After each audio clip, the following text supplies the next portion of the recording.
గణపతులు గంగమ్మ ఒడికి చేరిపోతున్నారు. మరి 9 రోజులు ఆయన కాలబెట్టిన లడ్డుల సంగతి ఏంది? పెద్ద పెద్ద లడ్డులు పెడతారు కదా, అవన్నీ ఏమైనాయి? జనంత మాకు కూడా ఇస్తే కండ్లకు అద్దుకొని నోట్లు వేసుకుంటామని చూస్తున్నారా?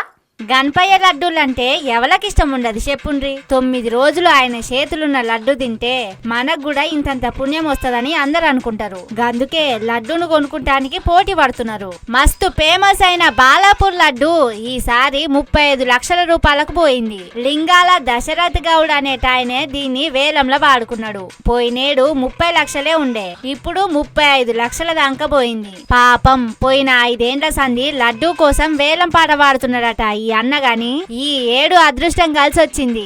బాలాపూర్ గణేష్ లడ్డు కోసం గత 6 సంవత్సరాల కష్టపడుతున్నాడు. కంటిన్యూగా వస్తూనే ఉన్నా. ఇవాళ భగవంతుడు ఇవాళ దయదలిచి నాకు వచ్చింది.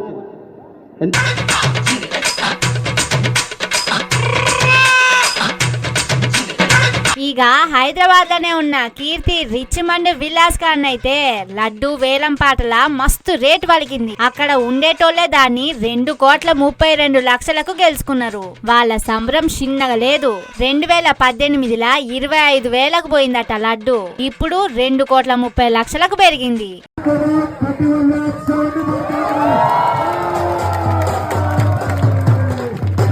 అన్ని మంచిగానే చెప్తున్నావు గాని ఖైరతాబాద్ గణపయ్య చేతిలో మస్తు పెద్ద లడ్డు పెట్టిండ్రు. మరి దాన్ని ఎవరు వేలం పాడుకున్నారు?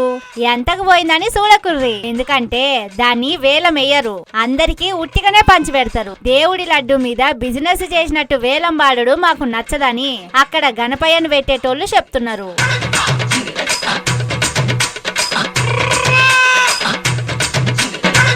ఇక ఊర్లల్లా జిల్లాల్లో కూడా లడ్డు వేలం పాటలు జోరు మీద నడిచినాయి.